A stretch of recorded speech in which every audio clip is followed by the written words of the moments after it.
सवाल पूछना है तो पूछ ली।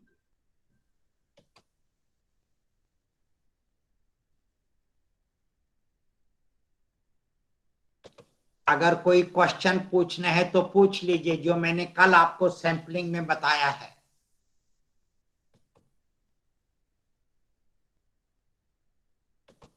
चलिए, अब बताइए, मैं आपको सबसे पहले नॉन प्रोबेबिलिटी सैंपलिंग टेक्निक की डिटेल बताऊं या प्रोबेबिलिटी सैंपलिंग टेक्निक की डिटेल बताऊं?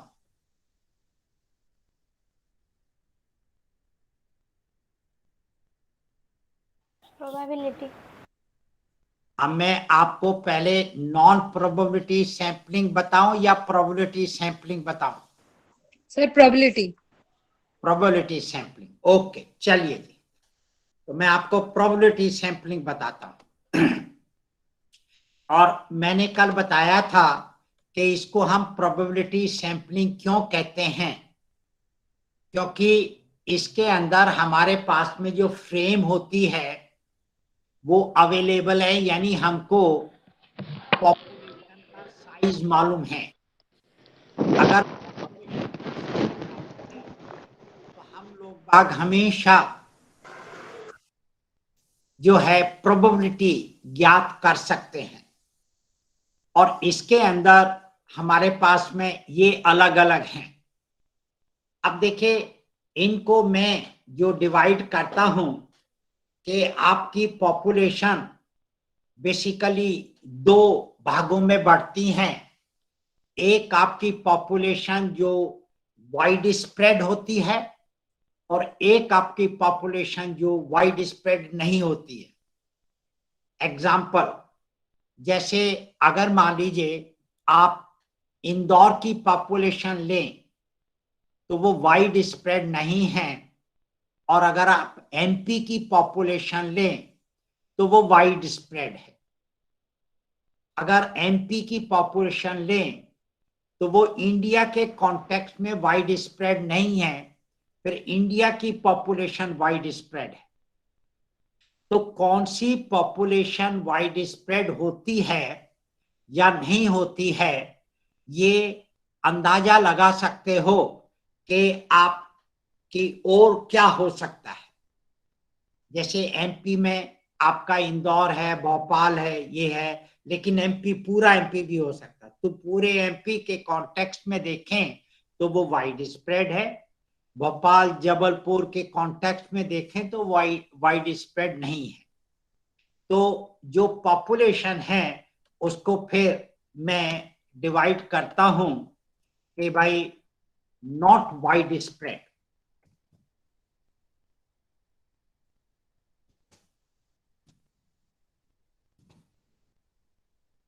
तो पहले मैं ये लेता हूं जो कि नॉट वाइड स्प्रेड है। और अगर नॉट वाइड स्प्रेड है तो इसमें फिर आगे दो हिस्से हो जाते हैं। एक को मैं कहता हूं कि आपका होमोजीनियस पॉपुलेशन, और दूसरा होता है हेट्रोजीनियस पॉपुलेशन। ये है होमोजीनियस पॉपुलेशन।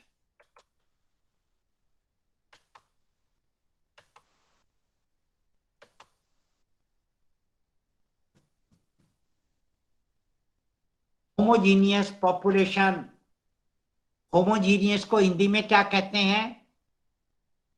समजाति सर। है समजाति, एक जैसे। समजातीय या समजाति? जातीय, य, अच्छा, समजातीय। समजातीय। अच्छा, जो ये अब आप सबको मालूम है मैं होमोजीनियस वर्ड यूज कर। तो जो होमोजीनियस होता है, तो होमोजीनियस का मतलब है बिल्कुल एक जैसा। आप देखते हैं कि जब आप चावल खरीदने जाते हैं तो एक जो बोरी के अंदर चावल होते हैं वो सारे एक जैसे हैं, यानी वो होमोजीनियस है। जब आप चाय पीते हो तो आप कहीं से भी चाय पी सकते हो क्योंकि वो होमोजीनियस है। लेकिन अगर आपने उसमें ज्यादा चीनी डाल दी और आपने उसको घोला नहीं, स्ट्रेन नहीं किया, तो वो होमोजीनियस नहीं बनेगा। तो जो होमोजीनियस होता है आप कहीं से भी ले सकते हो। तो जब होमोजीनियस हैं तो मेरे पास में दो टेक्निक हैं। एक को कहते हैं रैंडम सैंपलिंग टेक्निक और दूसरे को कहते हैं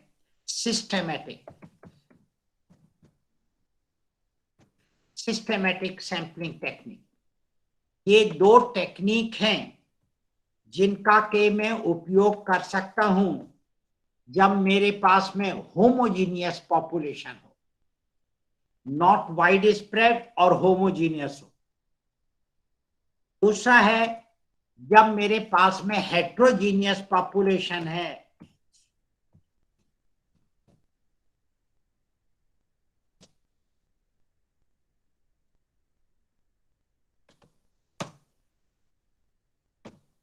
हेट्रोजीनियस पॉपुलेशन है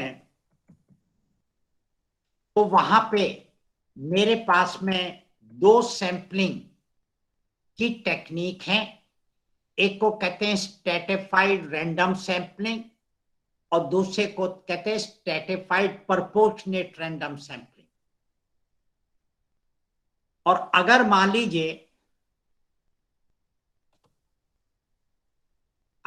लीजिए मेरे पास में जो wide spread, not wide spread population, मैं यहां पॉपुलेशन लिख देता हूं, तो इसमें हम ये एक होमोजीनियस और एक हेट्रोजीनियस, ये दो ही परिस्थिति हो सकती हैं। एक दूसरा है कि जब आपकी जो पॉपुलेशन है वो वाइड स्प्रेड पॉपुलेशन है।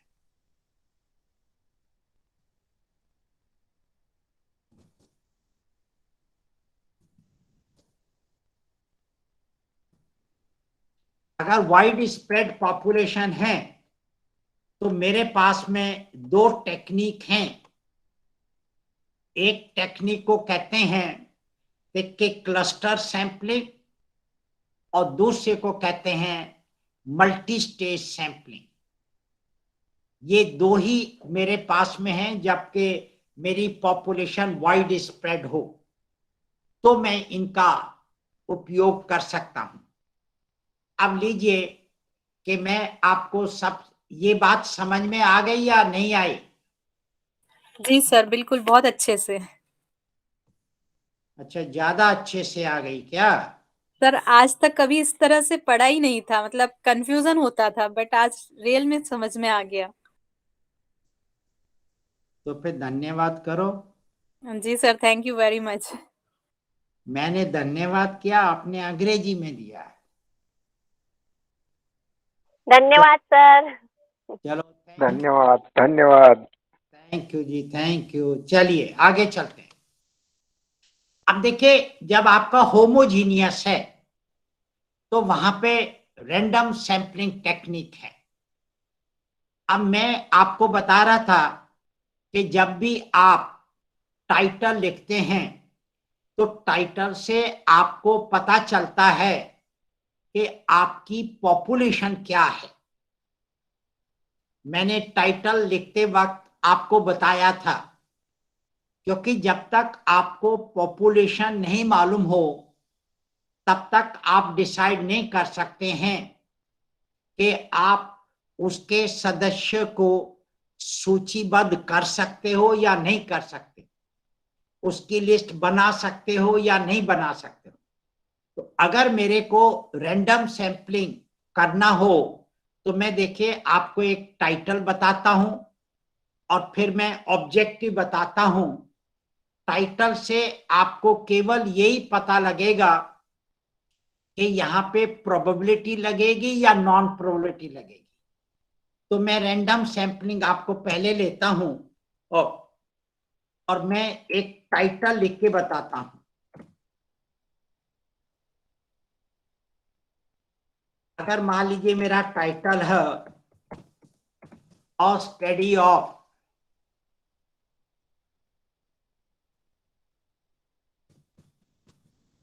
achievement in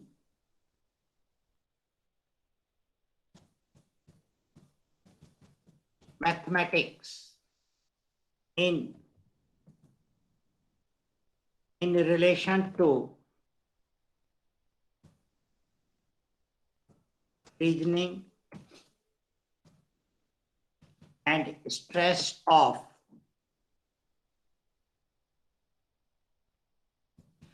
sets of class 12 students of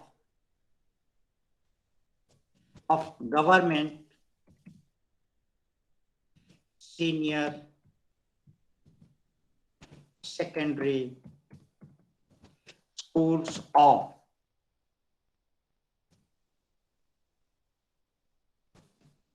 Bhopal. देखिए यहां से आपको ये पता है कि class 12 students of government senior secondary schools of Bhopal, इनकी हम सूची बना सकते हैं या नहीं बना सकते हैं? जी बना सकते हैं। बना सकते हैं। तो अगर बना सकते हैं तो प्रोबेबिलिटी लगनी चाहिए या नॉन प्रोबेबिलिटी लगनी चाहिए? Probability sir. Sir probability sampling technique. तो इसका टाइटल से आपको यही पता लगेगा कि यहाँ पे प्रोबेबिलिटी लगनी चाहिए या नॉन प्रोबेबिलिटी लगनी चाहिए। अब आपको ऑब्जेक्टिव से पता लगेगा कि प्रोबेबिलिटी लगेगी तो आप कौन सी सैंपलिंग टेक्निक लगाएं प्रोबेबिलिटी में से। अब मैं आपको ऑब्जेक्टिव लिख के बताता हूं। अगर मेरा एक ऑब्जेक्टिव है to study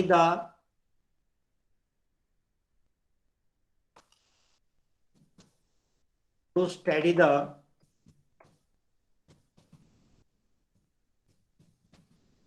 correlation between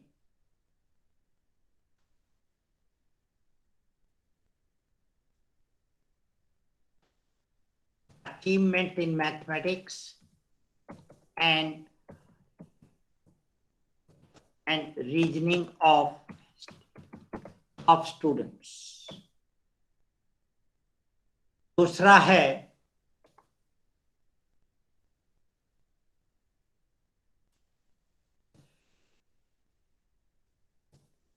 to study the correlation between achievement in mathematics and stress of students।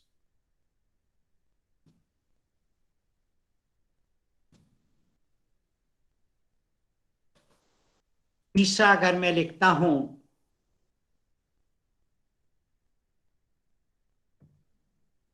to study correlation between achievement in mathematics and reasoning of students by parceling out the effect of stress। ये देखो, ये जो मैंने technical word लिखा है parcelling, मैं आपको एक छोटा सा उदाहरण लेता हूं। आप में से कुछ लोग बाग होंगे जो जब दूध पीते होंगे, अगर उस दूध के ऊपर मलाई आ जाए तो कई बार आप उस मलाई को लेकर के हटा देते हो और फिर दूध पीते हो। तो जब आपने मलाई हटाई तो ये पार्शल आउट हो गया कि आपने मलाई को वहां से हटा दिया, इसी को पार्शल आउट कहते हैं। अगर आपके दूध में कुछ पड़ा हो तो आप उसको भी हाथ से या चम्मच से निकाल करके अलग कर देते हो, वो भी पार्शल आउट हो, तो उसको पार्शल आउट कहते हैं। तो कोई हिंदी शब्द बताएगा क्या इसका क्या होना चाहिए?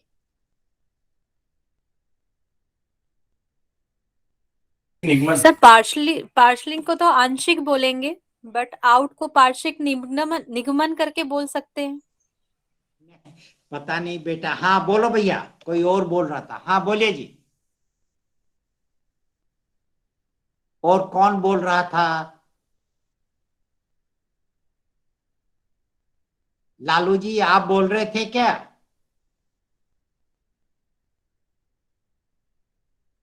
हाँ जी, और कोई बताएगा क्या?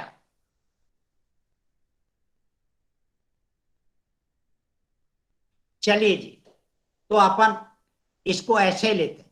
तो देखिए, ये जो मैंने आपके सामने 3 उद्देश्य लिखे हैं, मैं और भी लिख सकता हूं इसी तरह से।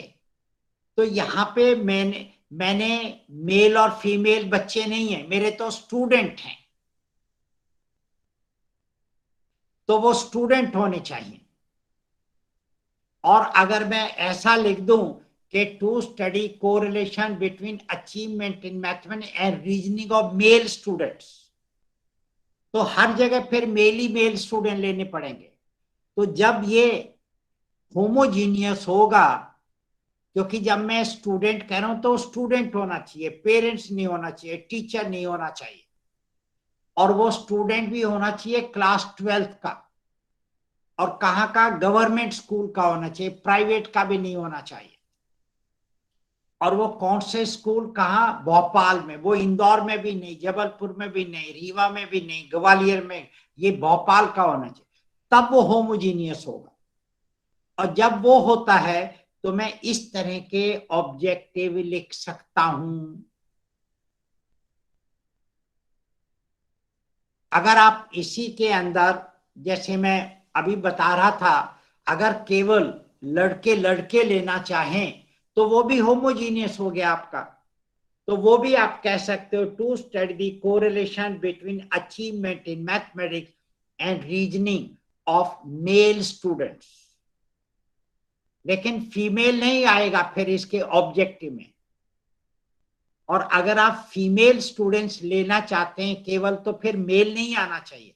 अगर मेल और फीमेल आ गया तो फिर ये रैंडम सैंपलिंग नहीं हुई।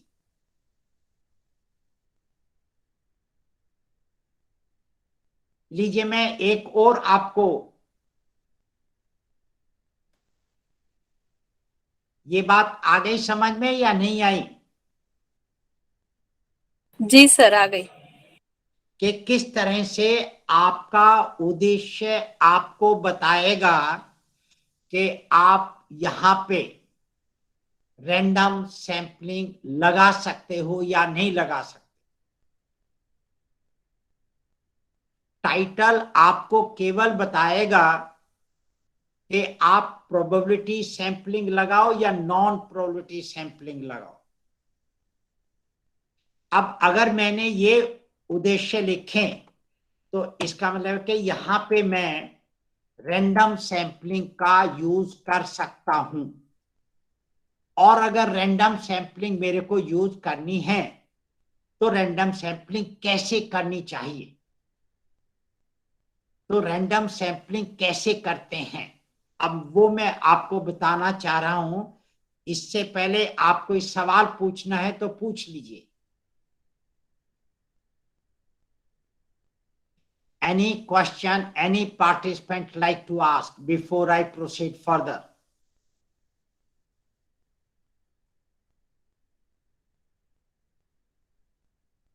विश्वास समझ में आ गया बेटा? Yes sir. ओके। प्रिया? यस सर, मतलब ये कि सर स्टूडेंट ले रहे हैं, इसमें ना हम मेल बोल रहे हैं और ना फीमेल बोल रहे हैं, इसलिए इसमें रैंडम सैंपलिंग लगेगी। बिल्कुल ठीक। और अगर मैं फीमेल ही बोल दूं तो?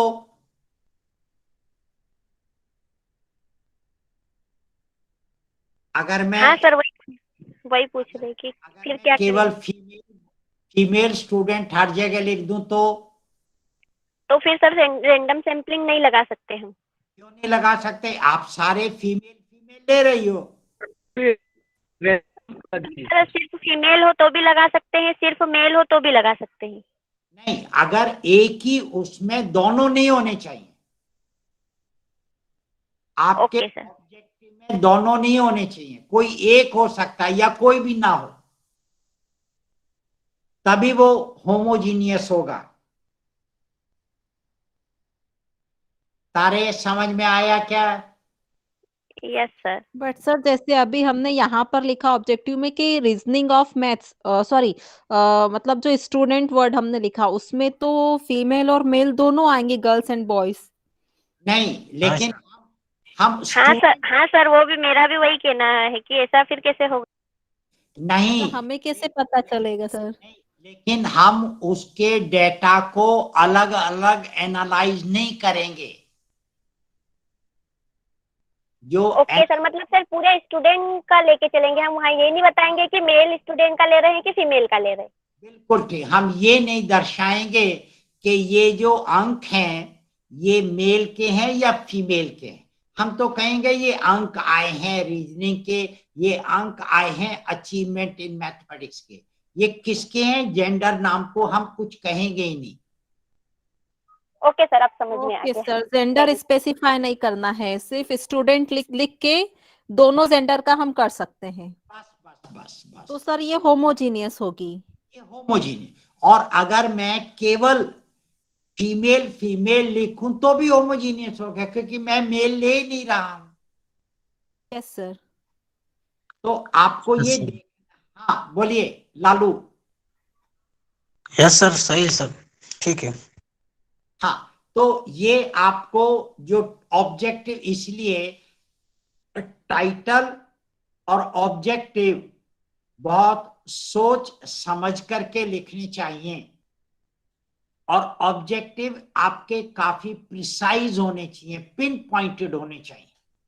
जिस तरह से मैंने लिखे हैं ये पिन पॉइंटेड है, इसके अंदर कोई भी कंफ्यूजन नहीं है, कोई एम्बिग्यूटी नहीं है। आपको परेशान होने की कोई जरूरत नहीं है, ये बहुत सीधे सरल ऑब्जेक्टिव है। सर और अगर हम ऑब्जेक्टिव में ऐसा लिखे कि study of girls and boys, मतलब मेल एंड फीमेल बोथ, तो फिर रैंडम नहीं लगेगा, फिर वो दूसरा लगेगा। मैं अभी आता हूं उस पे। Okay sir. स्ट्रैटिफाइड सैंपलिंग लगेगी। Okay okay sir. अभी अभी मैं एक एक करके आपको समझा रहा हूं, तो आप एक एक करके समझ लो। जब सारे समझ लो उसके बाद में फिर सवाल पूछना, अगर कोई आपके मन में है तो, और नहीं है तो फिर बहुत अच्छी बात है। आगे चलो। Yes sir. अब जो रैंडम सैंपलिंग है वो कई प्रकार से की जा सकती है। तो अब मैं आपको रैंडम सैंपलिंग बता रहा हूं, procedure of random sampling.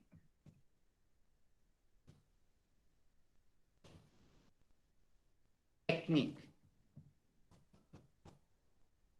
Random sampling को क्या कहेंगे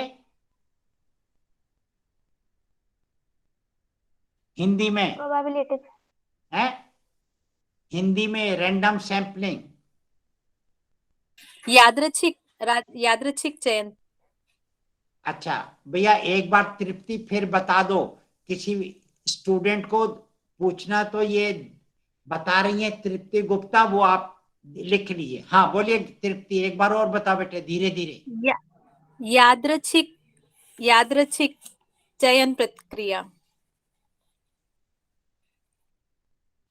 अब देखो sir, better random sampling.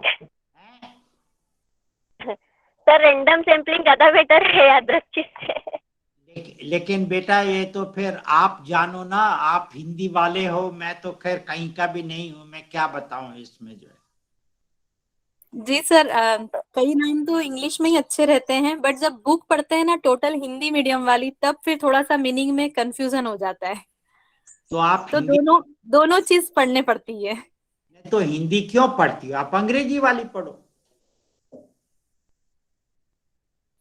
Sir अब तो वही पढ़नी पड़ेगी, आपने जैसे बताया कि मतलब कॉन्फिडेंस नहीं है उसके ऊपर, तो लगता है कि वाकई इंग्लिश मीडियम ही पढ़ना पड़ेगी रिसर्च के लिए। आप मेरी किताब पढ़ो, आपको लगेगा कि आप हिंदी में ही पढ़ रही हैं। जी बिल्कुल सर, तिवारी सर ने बताया आपकी बुक है लिखी हुई, तो अब बिल्कुल सर पढ़ेंगे। आपकी बुक मिलेगी कैसे सर? ऑनलाइन उपलब्ध है? हाँ ऑनलाइन उपलब्ध है, आप जो है अमेजोन से भी ले सकते हैं और फ्लिपकार्ट से भी ले सकते हैं। सर ठीक उसका है, क्या ठीक एजुकेशनल बता रिसर्च, उसका नाम क्या है? उसका नाम सर प्रिंसिपल साहब ने नहीं बताया क्या? सर फोटो नहीं ही सर, डाला है उन्होंने। प्रिंसिपल साहब बता दो ऑनलाइन का, ये ऐसे कोई थोड़ी दिखती है लोगों को। मैं ग्रुप पे डाल दूंगा जानकारी। हाँ ग्रुप। Yes sir. हाँ, और अभी हमारे यहाँ जो असिस्टेंट प्रोफेसर है सुरमल नार्वे सर, उनने लेटेस्ट आज ही अमेजन से बुलवाया। अमेजन से भी आप लोग ऑनलाइन बुलवा सकते हैं।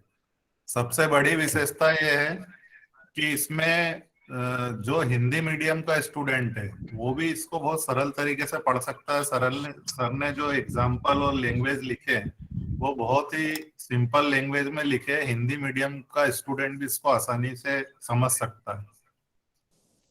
और इसमें लास्ट में कविता भी सर ने बहुत अच्छे बोले, वो लास्ट दिन में बताऊंगा। Thank you sir, thank you. ठीक है, मैं ग्रुप में जानकारी दे दूंगा सभी को। दे सर दीजिए। से एक बार मैं मिला भी हूँ। धन्यवाद आपका। चलिए, तो ये जो procedure of random sampling technique है, इसके कई हैं। एक है जिसको हम कहते हैं चिट मेथड। ये वो चिट नहीं है जो कुछ स्टूडेंट इम्तिहान में नकल मारने के लिए बनाते हैं। ये वो चिट नहीं है भैया। कुछ बनाते हैं ना चिट। जी सर। नो सर, हमने तो अभी तक नहीं बनाई। हैं? नहीं बनाई सर अभी। बना लो, कोशिश करो। चलिए, तो ये चिट मेथड है। दूसरा है रैंडम नंबर टेबल, और तीसरा है कंप्यूटर जनरेटेड रैंडम नंबर। ये तीन रैंडम सैंपलिंग टेक्निक के प्रोसीजर्स हैं जिनका उपयोग आप करके आप सैंपल जो है वो सिलेक्ट कर सकते हो। जो चिट मेथड है ये जब यूज होगा जब आपके पास में पॉपुलेशन जो है, जनसंख्या है, वो बहुत छोटी है। अगर 1000 है तो आप 1000 चिट बना पाओगे क्या, या 100 चिट आसान से बना पाओगे? सर 100 चिट बना पाएंगे जल्दी। 100 बना पाओगे या 50 बना पाओगे? सर 50। तो इसलिए ये चिट मेथड तब यूज होता है जब आपका पॉपुलेशन का साइज छोटा हो। जैसे इंदौर में, एमपी में कितनी डिस्ट्रिक्ट्स हैं? 52 सर। 52। तो 52 चिट बना सकते हैं या नहीं बना सकते? सर बना सकते हैं। बना सकते हैं, है ना। और हिंदुस्तान में सारे देखें तो कितनी डिस्ट्रिक्ट्स होंगी?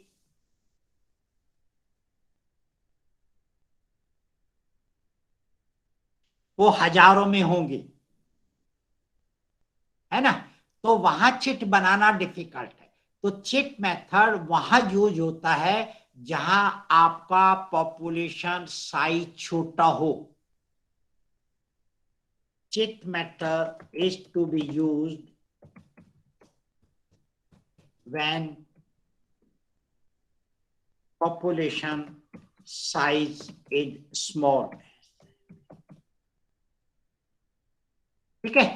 तो यहां हम करते क्या कि अगर मान लीजिए मेरे पास में 52 हैं तो मैं 52 चिट्स बनाऊंगा। और 52 चिट्स हैं अगर मेरे एमपी में जो डिस्ट्रिक्ट्स हैं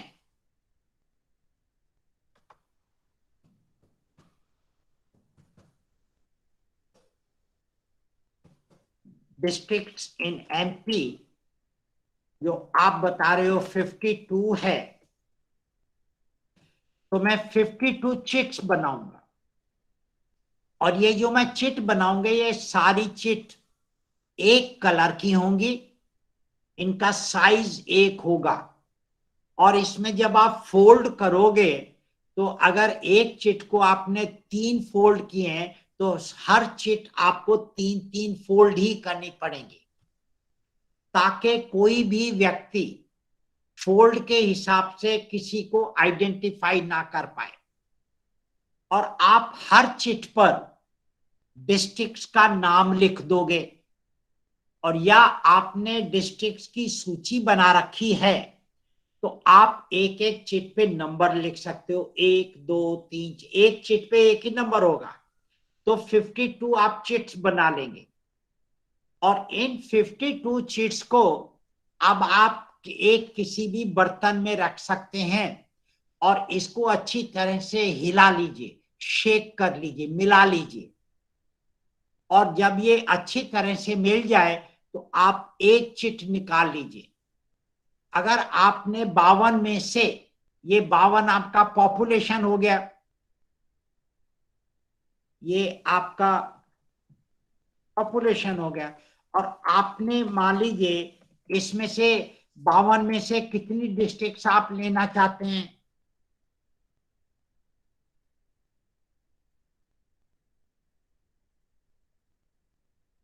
अगर आप 10 डिस्ट्रिक्ट्स लेना चाहते हैं, तो आप जो हैं 52 में से आप एक चिट निकाल लीजिए, और उस पे जो डिस्ट्रिक्ट का नंबर है या जो डिस्ट्रिक्ट का नाम है वो सिलेक्ट हो गया। फिर आप उस चिट को दोबारा डाल दीजिए। अगर नहीं डालोगे तो ये नंबर बदल जाएगा, और ये नंबर बदल जाएगा तो प्रोबेबिलिटी बदल जाएगी। तो एक डिस्ट्रिक्ट जो सिलेक्ट होगा उसकी प्रोबेबिलिटी क्या है? 1/52। और अगर वो स्लिप आपने दोबारा नहीं डाली, तो देयरफॉर ये फिर 51 रह जाएगा। फिर नेक्स्ट करोगे वो 1/51 हो जाएगा, तो वो प्रोबेबिलिटी अलग हो जाएगी, तो वो नहीं हो सकता। तो जो सिलेक्ट किया है उसको आप दोबारा डाल दीजिए, और फिर शेक कर लीजिए, और फिर निकालिए। और अब जो निकला, अगर वो ही नाम आया डिस्ट्रिक्ट का जो पहले आ गया है, तो वो आपने सिलेक्ट कर लिया है। तो आप इस तरह से करते जाएंगे जब तक आपके पास में 10 डिस्ट्रिक्ट्स के नाम नहीं आ जाए। तो आप इस तरह से ये आपको जो चिट मेथड है वो लगा सकते हैं। अगर मान लीजिए मैं ये कहूं कि यहाँ पे मेरे पार्टिसिपेंट 64 हैं,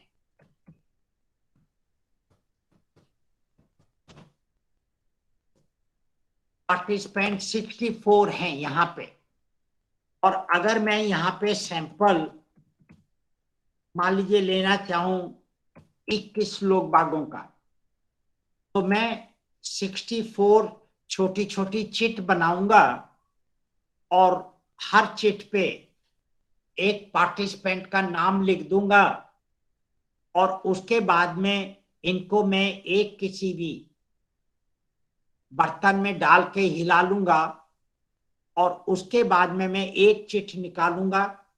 उस चिट पे जिस पार्टिसिपेंट का नाम है वो पार्टिसिपेंट सैंपल का हिस्सा हो गया। उस चिट को दोबारा डाल दूंगा, और फिर हिला लूंगा, और फिर एक चिट निकालूंगा। फिर जो उस चिट पे नाम है वो आदमी उस सैंपल में सिलेक्ट हो गया, तो 2 हो गए। मेरे को 21 करने, तो ये मैं जब तक करूंगा जब तक मेरे को 21 लोगों की लिस्ट ना बन जाए मेरे पास में। तो ये आपका चिट मेथड है। लेकिन ये चिट मेथड आप यूज नहीं कर सकते हैं अगर आपके पास में बहुत बड़ी पॉपुलेशन है। ये चिट मेथड है। ये समझ में आ गया क्या, या कोई सवाल पूछना है बता दीजिए। सर अगर सेम नाम आ जाए 2 टाइम्स फिर? हैं? सर जैसे 1 अपन ने सेलेक्ट किया, और हाँ। उस पे जो नेम है वो सेकंड टाइम अगर अपन सिलेक्ट करते हैं और वो सेम आ जाए सर, वही चिट, तो उसको हम कंसीडर नहीं करेंगे, क्योंकि ऑलरेडी उसका नाम आपने लिख लिया है सैंपल में। Okay sir. सर डिफरेंट आता है तो उसको कंसिडर करेंगे। नेचुरली बेटा, तभी तो आप लिखेंगे, अदरवाइज तो फायदा क्या। अगर संध्या पहले आया है और फिर दोबारा संध्या आया, तो संध्या को तो मैंने सैंपल का हिस्सा पहले ही मान लिया है ना। जी सर। Okay sir. ठीक है संध्या। सर हाँ, बोलिए पटेल। नो सर, आ गया समझ में। आ गया ना। तो यस सर।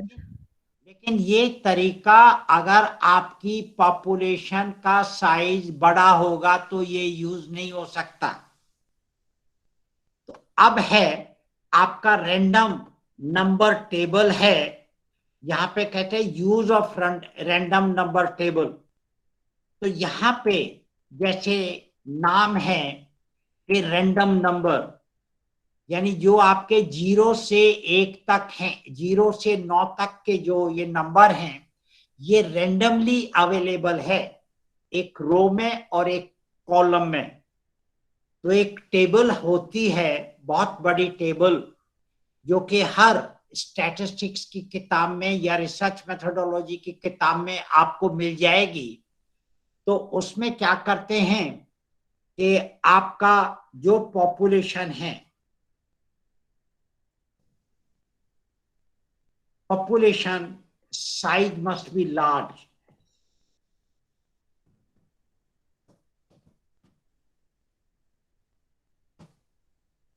लार्ज माने अगर मान लीजिए 10,000 है, परफेक्टली करेक्ट, 1,000 है, परफेक्टली करेक्ट, 1 लाख है, परफेक्टली करेक्ट, कोई चिंता की बात नहीं है। तो मैं कितना रखूं पॉपुलेशन का साइज, बताइए। आप पॉपुलेशन का साइज कितना रखना चाहती हैं? 1,000 सर। बड़ी कंजूस हो भाई।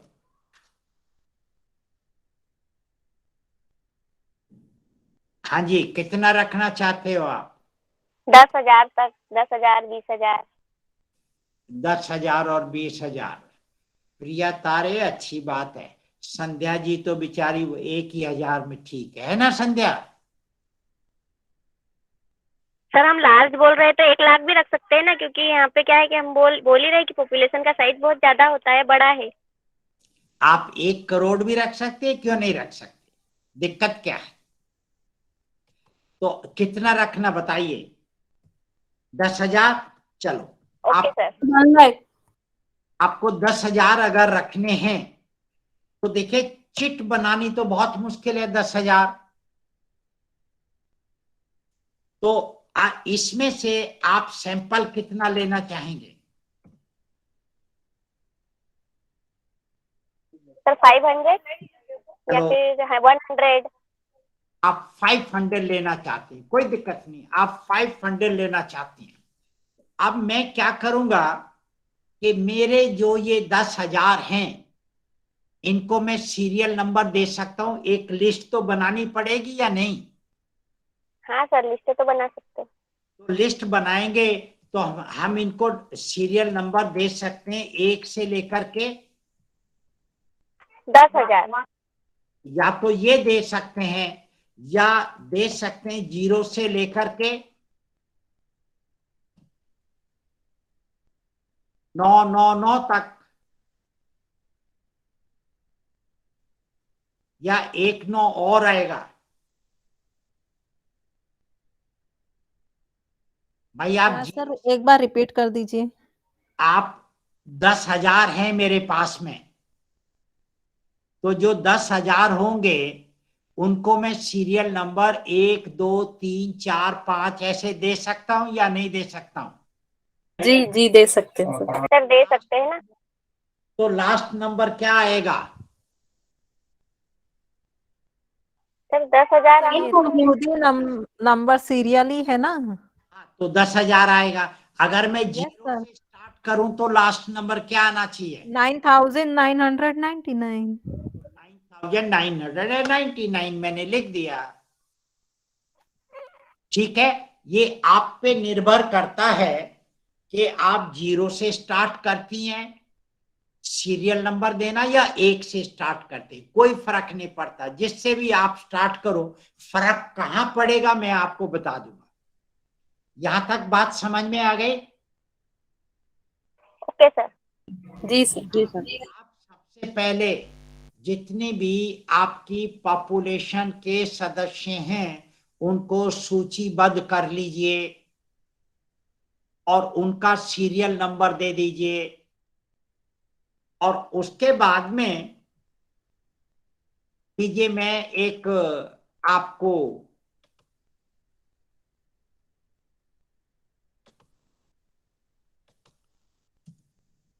ये मैं टेबल बना रहा हूं, ये मैं रैंडम नंबर टेबल बना रहा हूं यहाँ पे। ये एग्जैक्टली रैंडम नंबर नहीं है बट ऐसी होगी। वैसे आपको रैंडम नंबर टेबल देखना है तो आप अगर मान लीजिए गूगल में चले जाएंगे और वहां पे टाइप करेंगे रैंडम नंबर टेबल तो आपके सामने रैंडम नंबर टेबल आ जाएगी। मान लीजिए मैं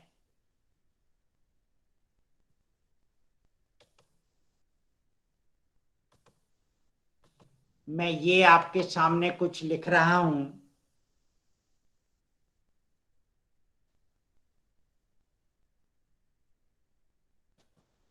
मान लीजिए ये मेरी आया, ये मैं कर रहा हूं, ये मेरा पहला कॉलम है, ये दूसरा कॉलम है। लीजिए मैं फॉन्ट साइज भी बदल देता हूं ताकि थोड़ा सा बेटर रहेगा।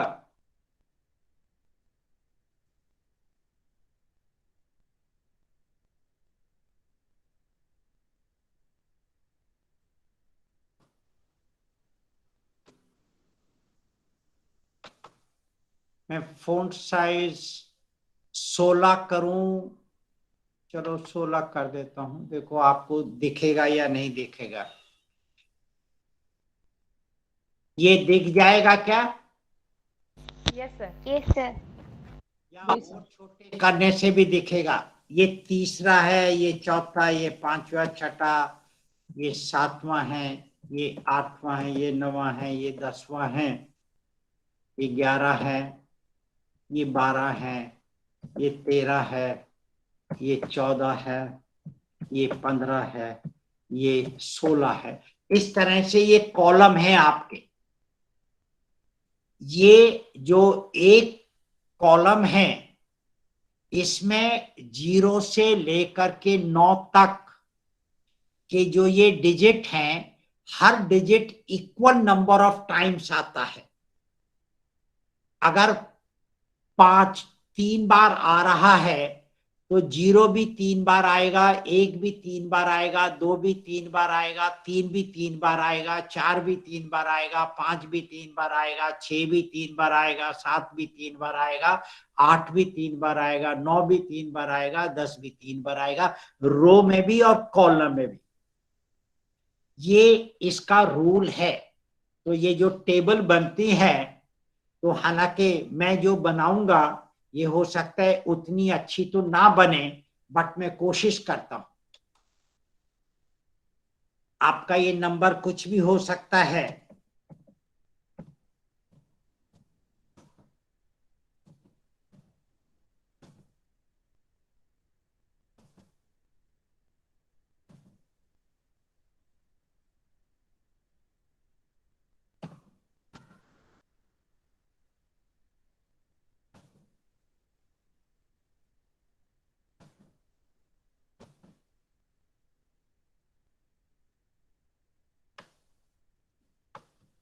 यहां देखो 2 कितने बार आया, 1 बार और 1 बार, 2 बार।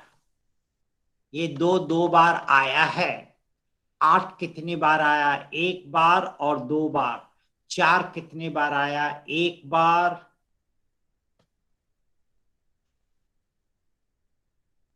और ये 2 बार, है ना।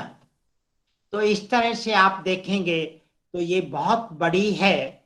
इसको और भी बड़ी आप बना सकते हैं, इसमें कोई दिक्कत की बात नहीं है। अब ये दूसरा कॉलम है,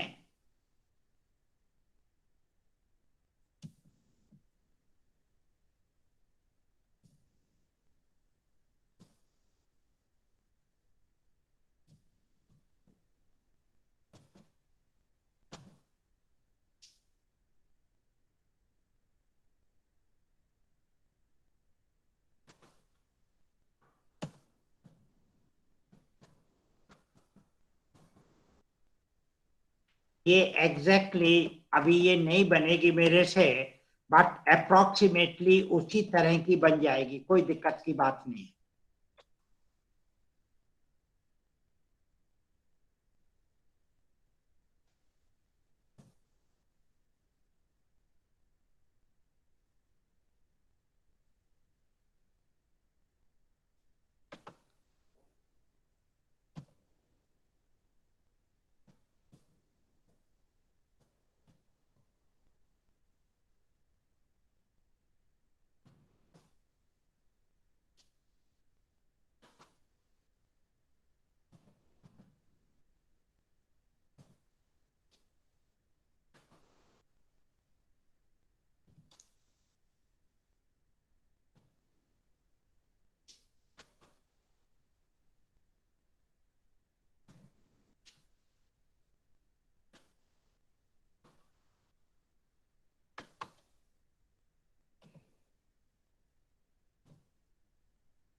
ओहो,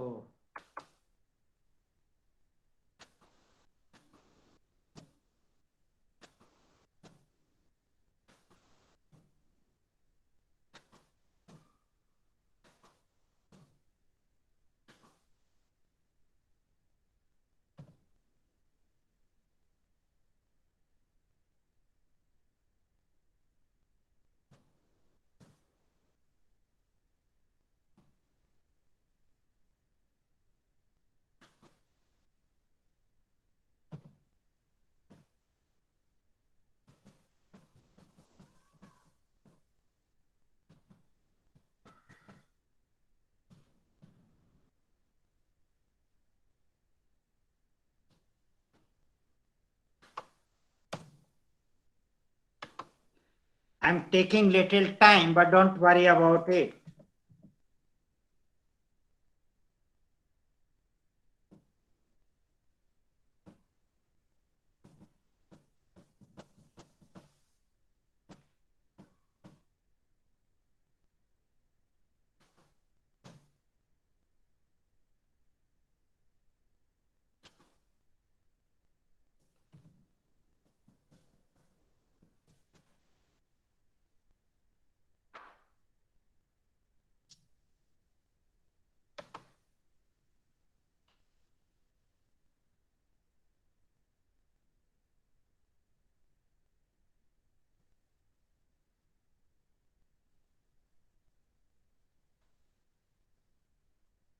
इतने रहने दूं या पूरा बना दूं? इतने से एक्सप्लेन कर दूं क्या? यस सर, कर दीजिए। क्योंकि ये तो बहुत बड़ी टेबल होती है, मैं तो वैसे ही नमूना बना रहा हूं एक आपके लिए। सर इतना ही ठीक है। चलिए, तो अब मान लीजिए मेरे पास में ये कॉलम है और रो है, या तो मैं कॉलम वाइज चलूं और या मैं रो वाइज चल दूं, जैसे मेरी इच्छा है। तो कॉलम वाइज चलने में आसान है, रो वाइज चलने में अपने को प्रॉब्लम आएगी। तो अगर मैं कॉलम वाइज चलता हूं और मेरी टोटल पॉपुलेशन है 10,000 और मैंने नंबर डाला है 1 से 10,000, तो मैं कितने कॉलम मेरे को लेकर के चलने चाहिए ताकि मैं 500 लोग बागों का सिलेक्शन कर सकूं? कितने कॉलम एक साथ लेके चलने चाहिए?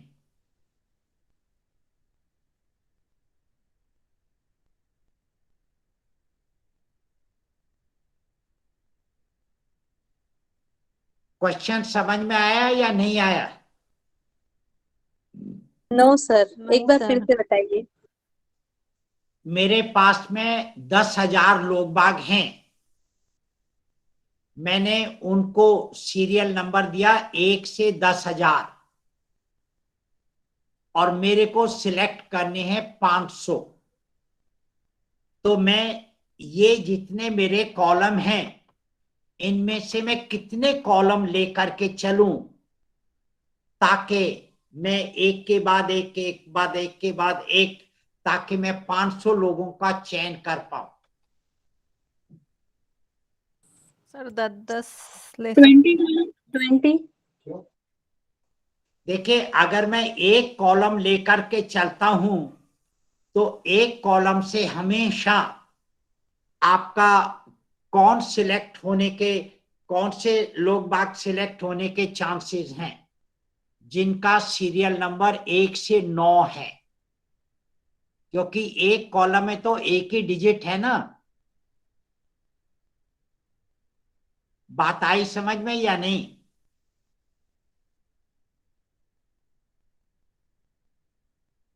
अरे एक कॉलम में मैंने यहां लिखा 2 लिखा, फिर 8 लिखा, 4 लिखा, तो अगर मैं एक ही कॉलम लेकर के चलता हूं तो मेरा जो सिंगल डिजिट वाले ही लोग बाग सिलेक्ट हो पाएंगे ना। जी सर। जी सर। और अगर 2 लेके चलता हूं तो कौन सिलेक्ट हो पाएंगे? सर डबल नंबर वाले। डबल नंबर वाले। डबल नहीं, जिनको जी 2 नहीं। डिजिट के नंबर हो। डबल हाँ, जी दो हाँ, डिजिट। 2 डिजिट के नंबर। है ना, 1 डिजिट का भी हो सकता है, 2 डिजिट के भी हो सकते हैं। ठीक है। और अगर 3 लेकर के चलूं तो सर 3 तीन नंबर, डिजिट वाले सर। 3 डिजिट नंबर वाले। अब बताइए मेरे को कितने कॉलम लेकर के चलने चाहिए? सर 5। 5 कॉलम लेकर के चलने चाहिए। 5 बिल्कुल, कॉलम सर। बिल्कुल सही है। क्यों? क्योंकि मेरा अंतिम जो है वो है 10,000। 10,000। 10,000 तभी सिलेक्ट होगा जब मेरे पास में 5 कॉलम में लेकर के चलूंगा। ये पॉइंट समझ में आया क्या? Yes sir. जी सर। Yes sir. अगर मेरा नीचे वाला है तो मैं कितने कॉलम लेकर के चलूं?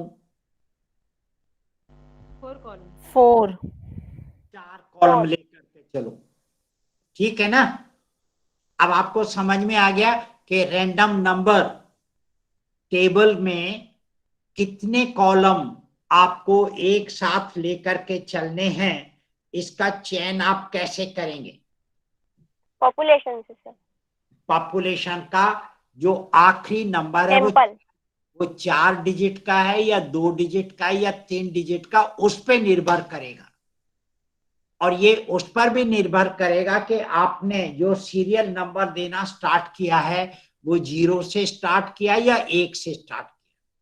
ठीक है। Okay sir. तो मैं कौन सा पहले बता दूं? 5 कॉलम वाला पहले बताऊं या 4 कॉलम वाला बाद में बताऊं? 5 कॉलम वाला बता दीजिए। चलिए, अब मेरे को 5 कॉलम लेने हैं तो मैं 5 कॉलम कोई भी ले सकता हूं रैंडमली। ये जरूरी नहीं कि मैं पहले 5 लूं ना, मैं कोई भी 5 ले लूं। अगर मान लीजिए मैंने देखा कि मैं पहले 2 लेना चाहता हूं, उसके बाद में मैं 5वां लेना चाहता हूं, उसके बाद में मैं 8वां और 9वां लेना चाहता हूं। अगर मेरे ये 5 कॉलम हो गए ना,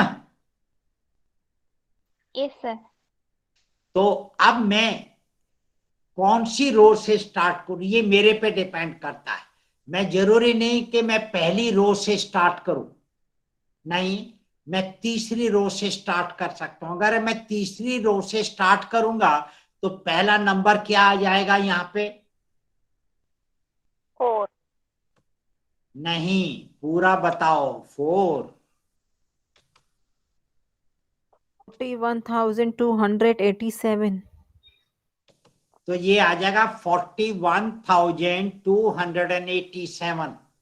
तो आपके लिस्ट में कोई ऐसा व्यक्ति है जिसका सीरियल नंबर ये है? जी है सर। नहीं है सर, नहीं है सर, क्योंकि ये तो 10,000 से बिगर है ना। करेक्ट, ये 10,000 से बड़ा है, तो ये इसको मैं इग्नोर करूं।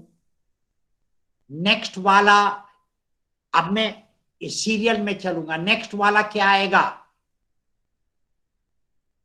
34,653। ये नंबर है क्या? नहीं है। No sir, it is also नहीं है बिगर। सर, नहीं है सर, नहीं। नेक्स्ट नंबर भी नहीं है। उससे नेक्स्ट नंबर है क्या? ये वाला है। है सर, है। है सर। यस सर, ये वाला नंबर है। है तो ये वाला, ये क्या हुआ? 9,049। 9,049। तो 9,049 मेरे 10,000 में है या नहीं है? है सर। है सर। है सर। तो इस व्यक्ति का सिलेक्शन हो गया है ना? तो आप इसी तरह से आगे चलते जाइए। नेक्स्ट भी नहीं है, नेक्स्ट भी नहीं है, उससे नेक्स्ट है।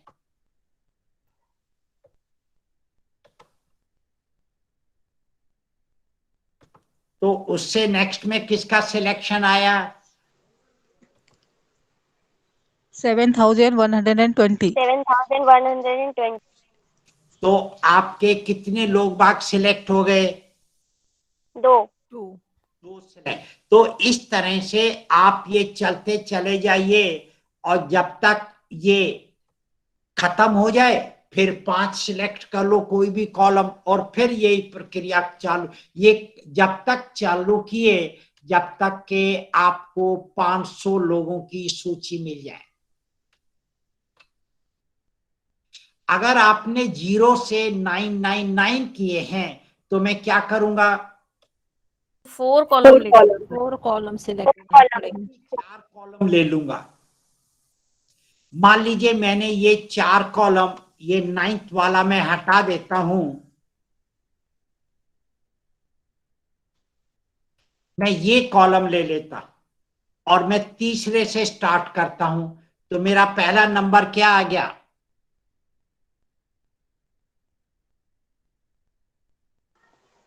पहला 2,600 8,000। 6,613। मैं यहाँ तीसरे उसे रो से स्टार्ट कर रहा हूं ना, तो तीसरे रो में क्या है नंबर? 4,128। 4,128। तो ये मेरे इस सीरियल नंबर में है या नहीं है? है सर। तो ये सिलेक्ट हो गया। नेक्स्ट क्या है?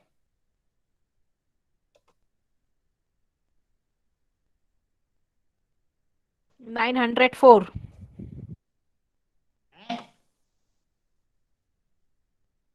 नेक्स्ट नंबर क्या है? 3,465। नेक्स्ट है 3,465। ये आपके सीरियल नंबर में है क्या? Yes sir. 3,000। नेक्स्ट क्या है? 1,137। 1,837। ये है क्या? यस सर, है। नेक्स्ट 904। ये है या नहीं है? है सर। है सर। है सर। तो अब आप बताओ कि 0 से स्टार्ट करने में फायदा है या 1 से स्टार्ट करने में नुकसान है?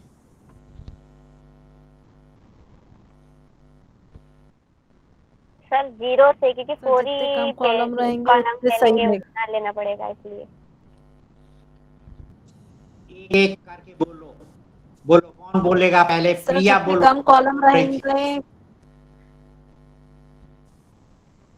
हाँ बोलो पटेल। सर जितने कम कॉलम रहेंगे उतना चेक करने में इजी रहेगा, तो 0 से स्टार्ट करना सही रहेगा। जीरो से स्टार्ट करना, तो जीरो का मतलब है कि उसका सीरियल नंबर जीरो है, और जीरो आप दे सकते हैं, कोई चिंता की बात नहीं है। ठीक है, यस सर। चलो यस सर। संध्या समझ में आ गया क्या? Yes sir. अच्छा, दो संध्या है, संध्या शुक्ला, समझ में आया क्या? जी सर, जी सर। अच्छा, म्यूट भी कर लो बेटा। हाँ, तृप्ति गुप्ता, जी सर। जी आ गया sir. Okay, Deepika, yes sir. आ गया। चलो, तो इस तरह से ये रैंडम नंबर टेबल का आप यूज कर सकते हो, और ये रैंडम नंबर टेबल जैसे मैंने कहा कि गूगल में जाओगे तो वहां पर भी मिल जाएगी आपको रैंडम नंबर टेबल। अब तीसरा जो मेथड है वो मैंने आपको क्या बताया? सर एक क्वेश्चन कंप्यूटर पूछूं? जनरेट। बोलो बोलो, क्वेश्चन बोलो। सर ये जो गूगल पे रैंडम नंबर टेबल है, ये इस पे मतलब प्री डिफाइंड होती है कि अलग अलग होती है? अगर नहीं, हम सर्च, आप जितने बार खोलोगी ना हाँ, उतनी बार वो टेबल अलग हो सकती है। अच्छा, तो फिर सर जैसे अगर हमने एक बार खोली तो उसका डेटा तो अलग आएगा, फिर दूसरी बार तो का उससे अलग आएगा? कोई फर्क नहीं। तो भाई आपको तो एक ही बार खोलना है ना, एक ही बार तो सैंपल यूज करना है, हाँ, तो वो क्योंकि एक ही टेबल से जो हम कर रहे हैं उसी टेबल से फिर करना है, वो फिर दूसरी टेबल उसी उसमें नहीं करनी है यूज? इसीलिए किताबों में जो टेबल दे रखी है वो स्टैटिक होती है, अच्छा। क्योंकि वो बदलती नहीं है। हम्म। ठीक है ना? ठीक है सर। है ना? तो किताबों वाली तो आप चाहे 50 बार यूज करो वो सेम ही रहेगी, और वो अगेन डिपेंड करता कि आपने कौन से कॉलम से कौन से रो से स्टार्ट किया है। ओके। वैसे रैंडम नंबर टेबल क्या है, वो आपको नंबर दे देगा रैंडम निकाल करके। वो ये पूछेगा आपको कि आपके पास में पॉपुलेशन का साइज कितना है, आप अपना पॉपुलेशन का साइज बता देंगे।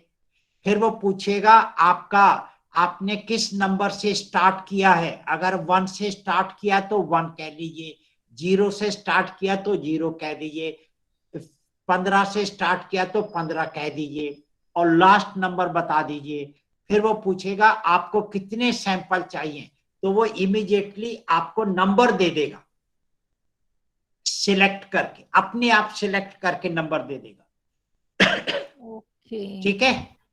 Okay sir, thank you. और वहां पे कुछ जो जिस तरह से किताब के अंदर आपको एक टेबल मिलती है, तो कुछ वेबसाइट पे आपको टेबल भी मिल जाएगी, और वो टेबल अगर आप 5 बार देखोगे तो वो सेम ही रहेगी, वो चेंज नहीं होगी। ठीक है? तो ये जो है, ये 3 तरीके हैं रैंडम ओके सैंपलिंग सर। करने के, कोई भी यूज कर लीजिए। आपका जो कंप्यूटर जनरेटेड है, आपकी पॉपुलेशन साइज कुछ भी हो, कोई फर्क नहीं पड़ता है। लेकिन चिट मेथड जो है वो बहुत बड़ा पॉपुलेशन साइज होगी तो आप यूज नहीं कर सकते। आगे चलो। जी सर। Yes sir. कोई कोई और क्वेश्चन किसी को पूछना हो, किसी और पार्टिसिपेंट को सवाल पूछना हो?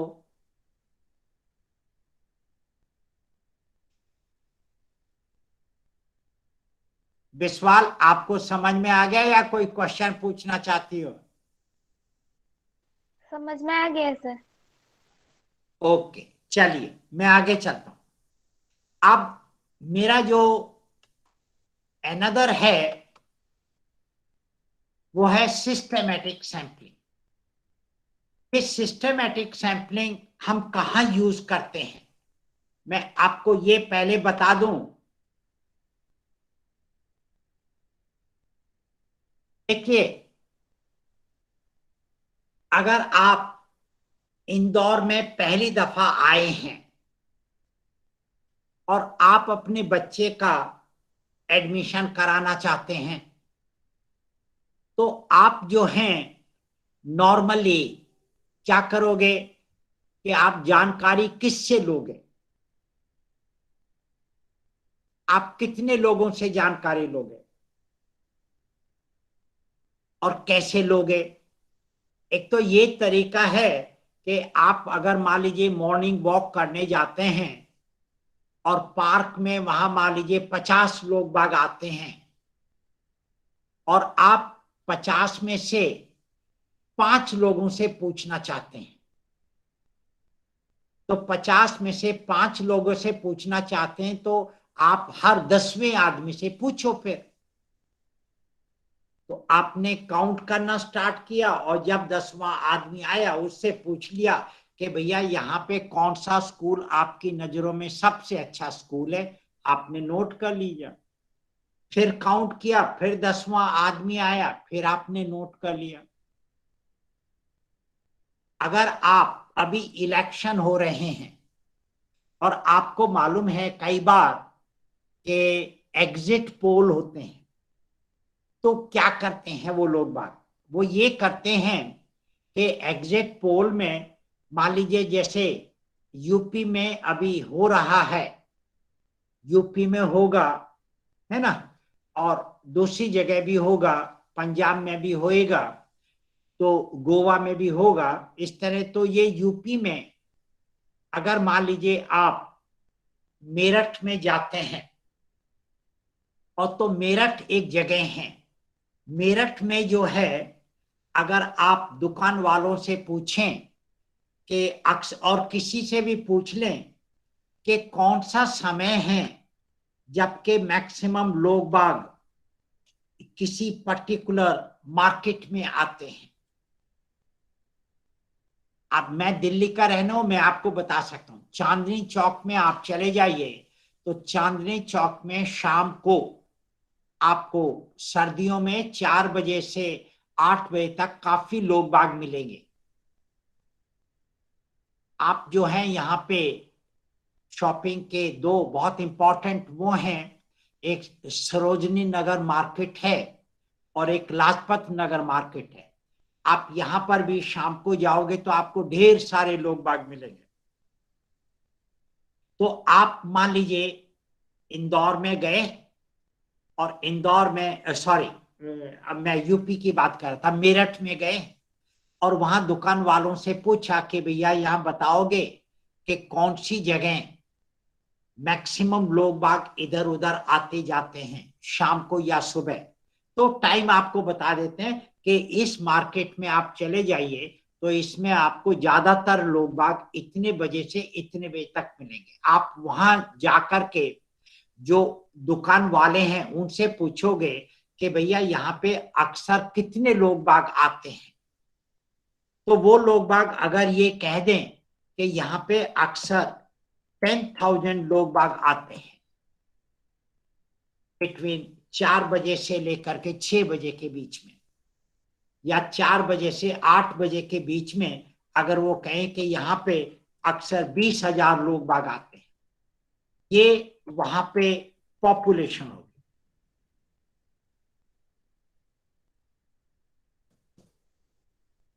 जो वहां पे आएंगे। अब आपको मान लीजिए जो सैंपल लेना है, आप सैंपल कितना लेना चाहते हैं। मान लीजिए आप 1,000 का सैंपल लेना चाहते हैं, तो आप यहां पे एक टर्म निकालेंगे जिसको हम कहते हैं nth टर्म। तो ये nth टर्म निकालते हैं कि पॉपुलेशन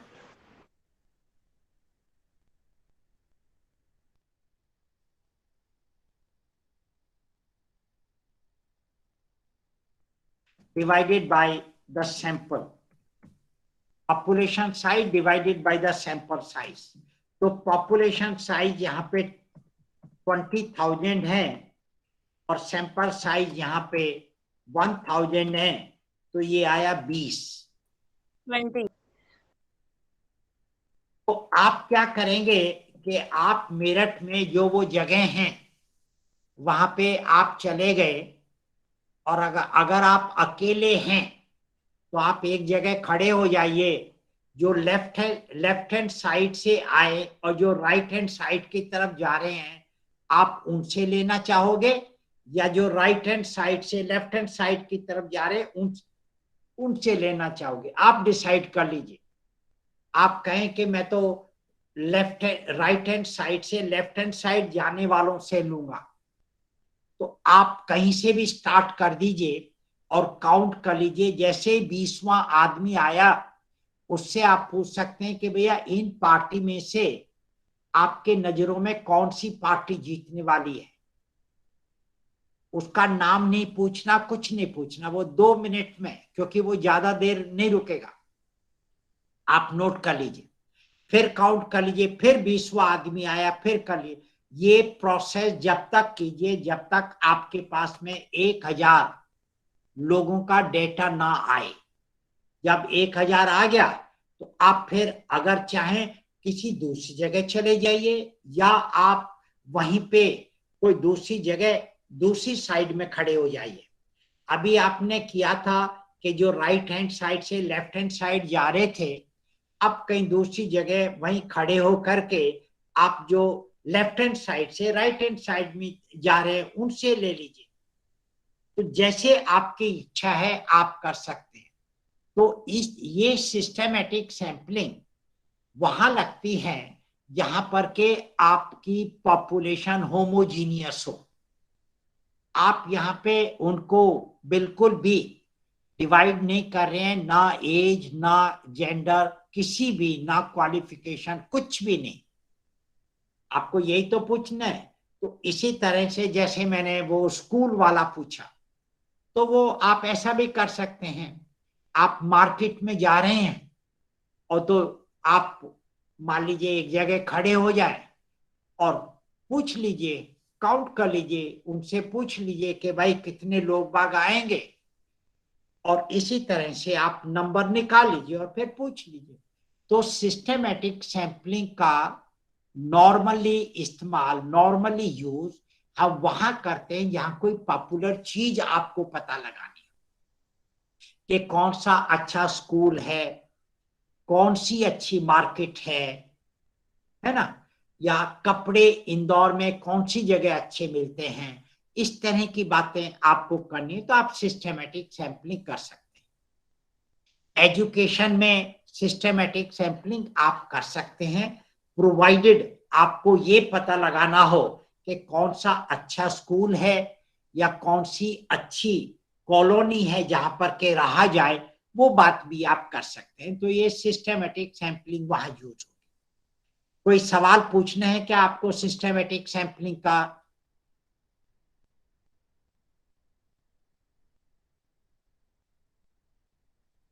हाँ जी, सिस्टमैटिक सैंपलिंग का कोई सवाल पूछना है क्या? No sir. आगे चलूं? यस जी सर। चलिए, अब आगे मैंने आपको बताया था कि अगर मेरा हेट्रोजीनियस पॉपुलेशन, होमोजीनियस नहीं होना चाहिए, हेट्रोजीनियस है, तो अगर मान लीजिए मैं एक टाइटल ले लेता हूं और टाइटल है अ study of social problems of teachers of private colleges of Indore. मान लीजिए ये मेरा टाइटल है। तो इस टाइटल को देख करके आप पता लगा सकते हैं कि प्रोबेबिलिटी सैंपलिंग लगेगी या नॉन प्रोबेबिलिटी लगेगी। सर इसमें टीचर्स लिखा है खाली। नहीं, मैंने लिखा teachers of private colleges of. Yes, teachers of private sir college. Probability probability sir. Probability sample take. क्यों? सर क्योंकि private colleges, number of private colleges से हम लिस्ट फ्रेम बना सकते हैं। Very good, thank you very much. तो या तो टाइटल आपको बता देगा कि आपको प्रोबेबिलिटी लगानी है या नॉन प्रोबेबिलिटी। अब मैं ऑब्जेक्टिव लिखता हूं। अगर मैं ऑब्जेक्टिव ये लिखा, टू कंपेयर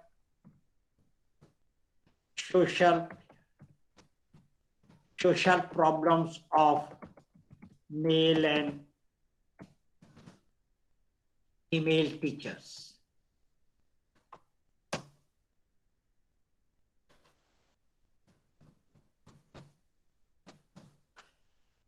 मैंने लिखा to compare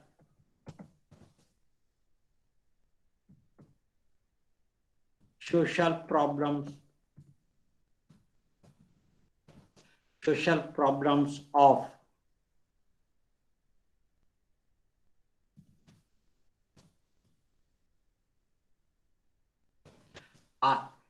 social problems of teachers teaching in urban and rural area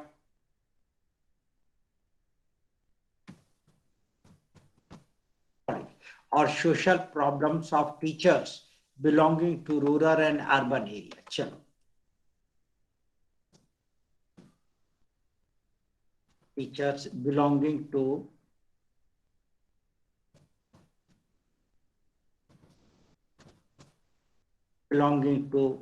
urban and rural area। अगर मैं ये लिखना चाहता हूं, to study the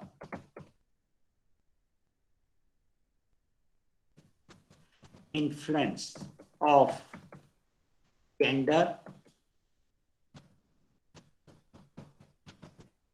residential background,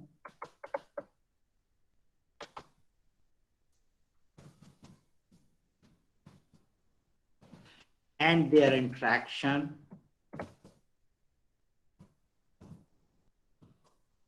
on, no, I'm sorry, ये नहीं लिख सकता, नहीं ये नहीं लिख सकता, ये नहीं लिख सकता, क्योंकि यहाँ पे मेरे पास में क्वांटिटेटिव जानकारी नहीं होगी, क्वालिटेटिव होगी। तो यहां हो सकता है to compare social problems of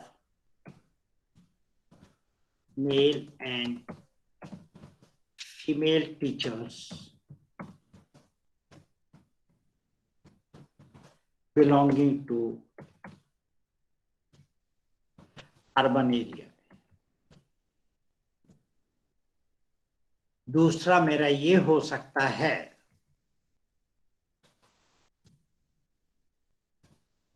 कि बिलोंगिंग टू रूरल एरिया।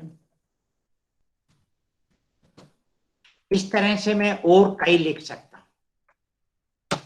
और यहाँ पे देखे, यहाँ पे मेरे पास में जो आंकड़े आ रहे हैं, जो डेटा आ रहा है, वो क्वालिटेटिव डेटा है, क्वांटिटेटिव नहीं है मेरे पास में।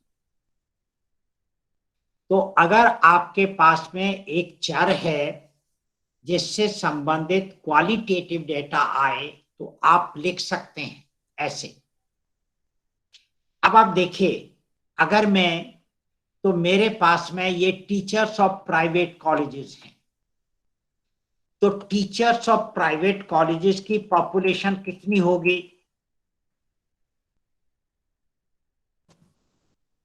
Approximately 10,000 sir. अरे यार 10,000 होगी, चलो 10,000 कर दो। आप कितना सैंपल लेना चाहते हैं? 500, चलो। अब मेरे को ये देखिए, ये जो मेरा पहला ऑब्जेक्टिव है, क्या है ऑब्जेक्टिव?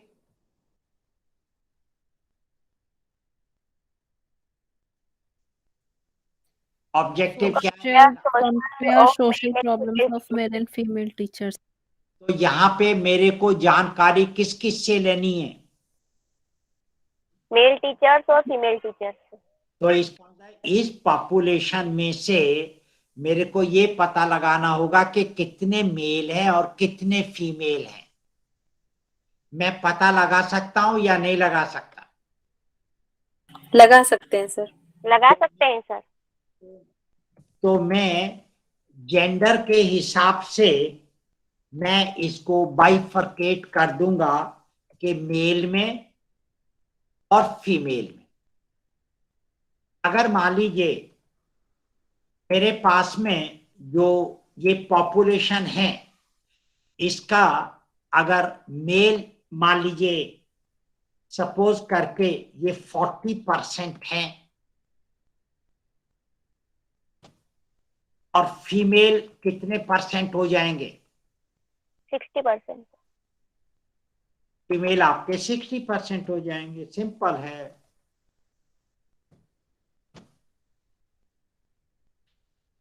अब मैं इस 500 में से, क्योंकि मेरे को क्या चाहिए?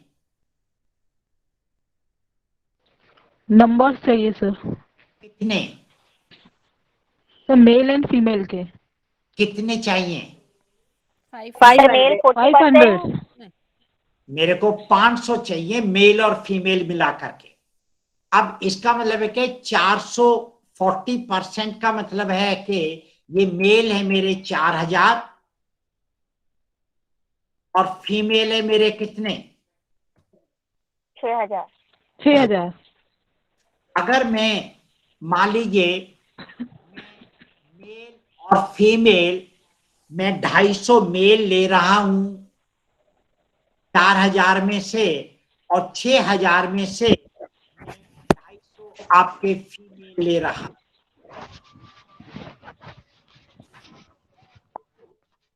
अगर मैं इक्वल नंबर ले लूं तो इसको कहते हैं स्ट्रेटिफाइड। देखिए मैंने जेंडर को पहले बांट दिया। अब ये 4,000 सारे मेल हैं।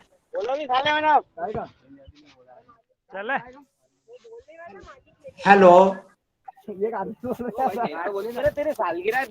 मेरी चले सर। Okay thank you. चलो बाय करो सर को। नहीं चल।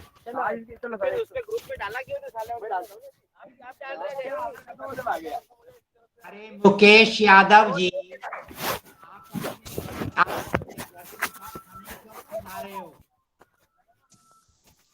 मुकेश यादव जी घर की बात हमें क्यों सुना रहे हो भैया? ला दे तो मेरे को। Mukesh Yadav organisers. My God.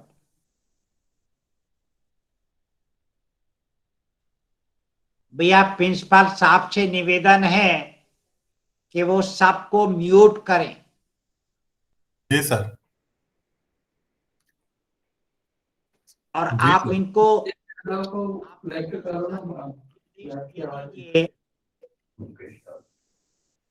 कि वो अपने आप को अनम्यूट ना करें। अगर मेरे क्वेश्चन का जवाब दें तभी अनम्यूट करें, अदरवाइज तो अपने घर वालों से बात कर रहे हैं तो म्यूट करके रखें। जी जी। दूसरों को डिस्टरबेंस होता है। चलिए, तो यहाँ पे अब जो ये मेरे 4,000 हैं ये सारे के सारे मेल हैं। तो ये सारे मेल हैं तो मैं यहाँ रैंडम यूज कर सकता हूं या नहीं कर सकता?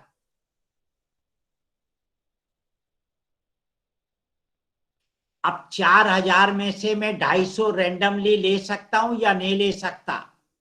ले सकते हैं सर। ले सकते हैं sir.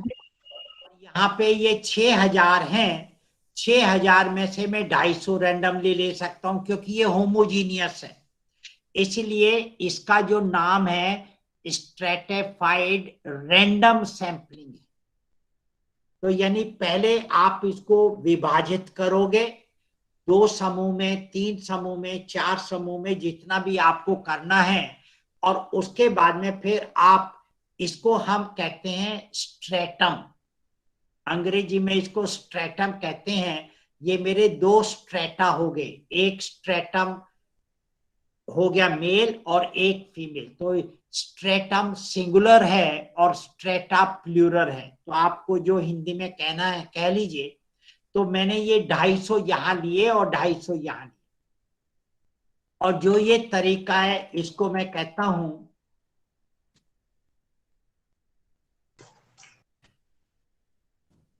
Stratified random sampling.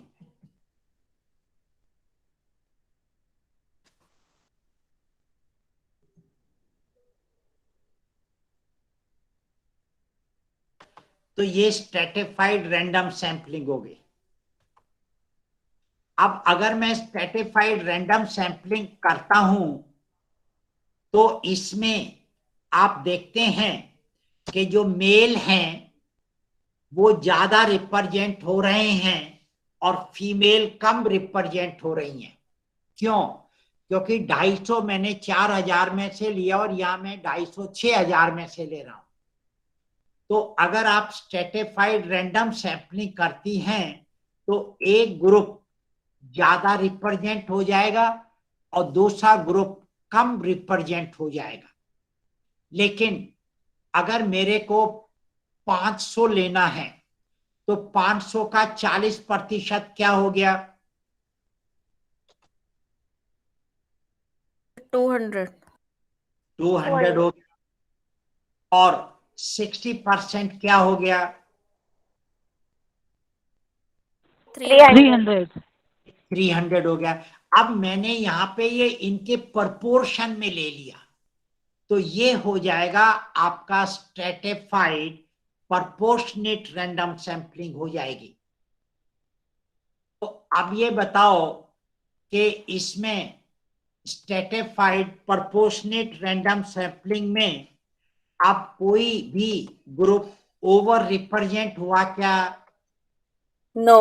No sir.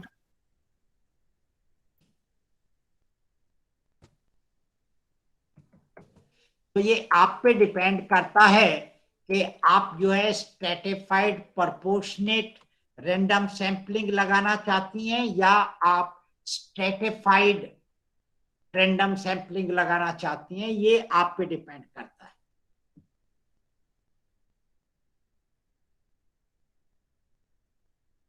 कई लोग बाग जो हैं वो स्ट्रेटिफाइड इक्वल नंबर लेते हैं और कई लोग बाग जो है वो इक्वल नंबर नहीं लेते हैं।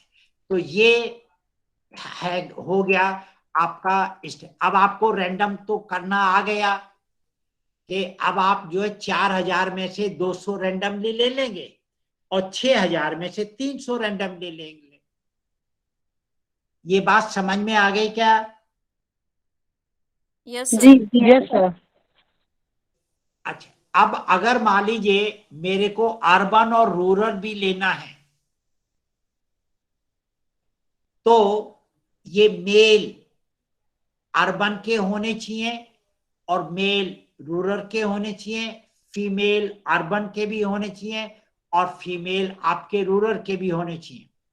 तो मेरे को ये पता करना है कि 40% में से कितने प्रतिशत मेल अर्बन के हैं और कितने प्रतिशत मेल रूरल के हैं और कितने प्रतिशत फीमेल अर्बन के हैं और कितने प्रतिशत फीमेल रूरल के हैं।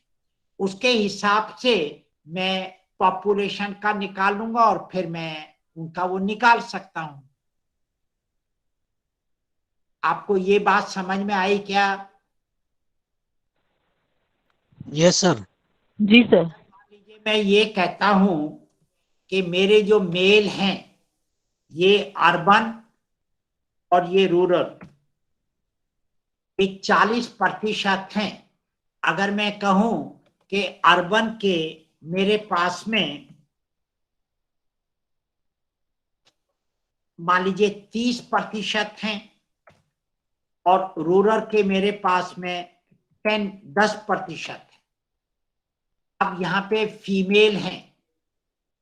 अब फीमेल का मैंने कहा कि अर्बन और रूरल, अर्बन और रूरल, अगर मान लीजिए मैंने कहा कि 60% में से 40% आपके हैं अर्बन के और 20% आपके हैं रूरल के, तो अब मैं क्या करूंगा, अब मेरे को 500 लेने हैं, तो मैं 500 में से 30% ले लूंगा, तो 30% हो जाएंगे मेल अर्बन के। तो 30% अगर आप लेंगे, तो मैं यहां प्रपोर्शन का बता रहा हूं, अगर आप इक्वल नंबर लेंगे तो इक्वल नंबर क्या क्या हो गया, अब 5 को 4 से डिवाइड करना पड़ेगा 500 को, तो 500 को 4 से डिवाइड करोगे तो कितना हो जाएगा,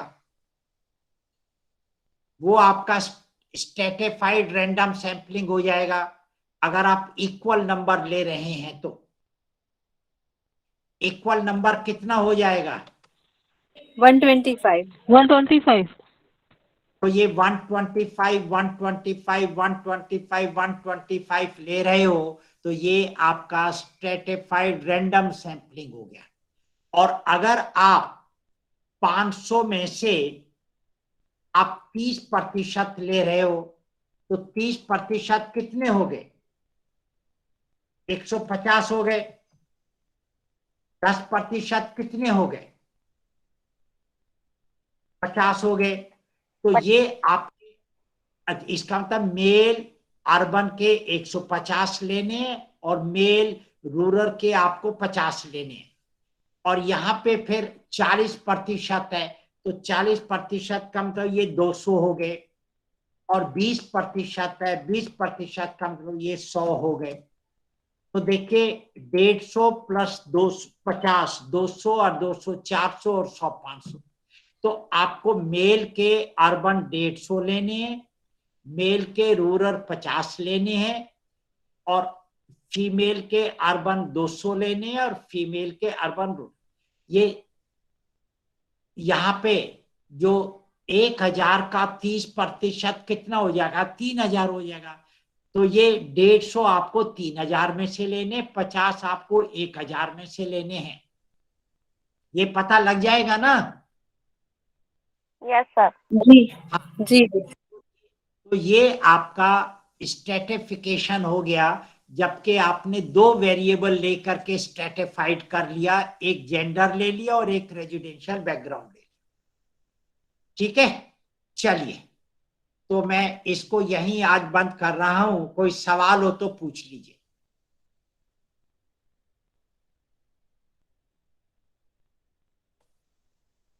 कोई सवाल हो तो पूछ लीजिए। सर जैसे आपने दोनों समझा, स्ट्रेटिफाइड रैंडम सैम्पलिंग और स्ट्रेटिफाइड प्रोपोर्शनेट, सर इसकी कोई डेफिनेशन होती है क्या? जैसे आपने एग्जांपल से समझाया तो समझ में आ गया।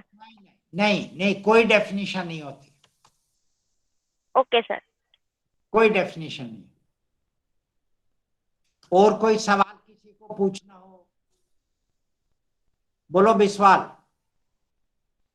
सर टारगेट पॉपुलेशन और एसेसेबल पॉपुलेशन में क्या डिफरेंस है? भैया जो टारगेट पॉपुलेशन होती है वो आपकी मान लीजिए जैसे 40,000 है, और एक्सेसिबल भी आपकी 40 हो सकती है।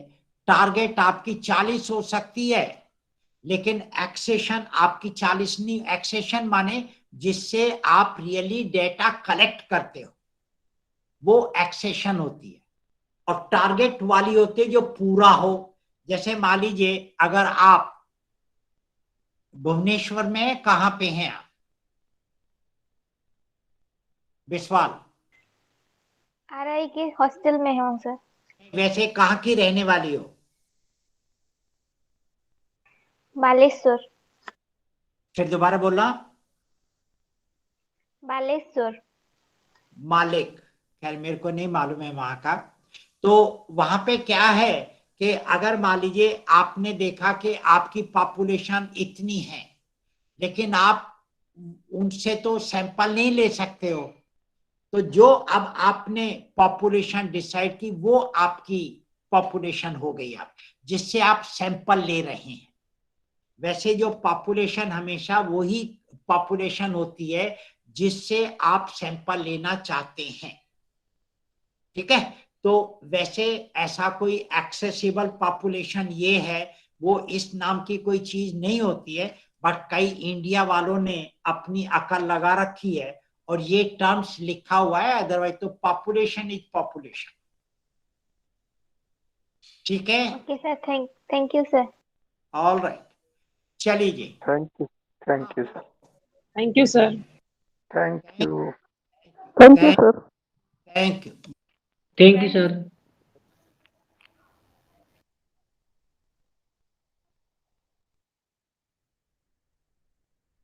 Thank you sir.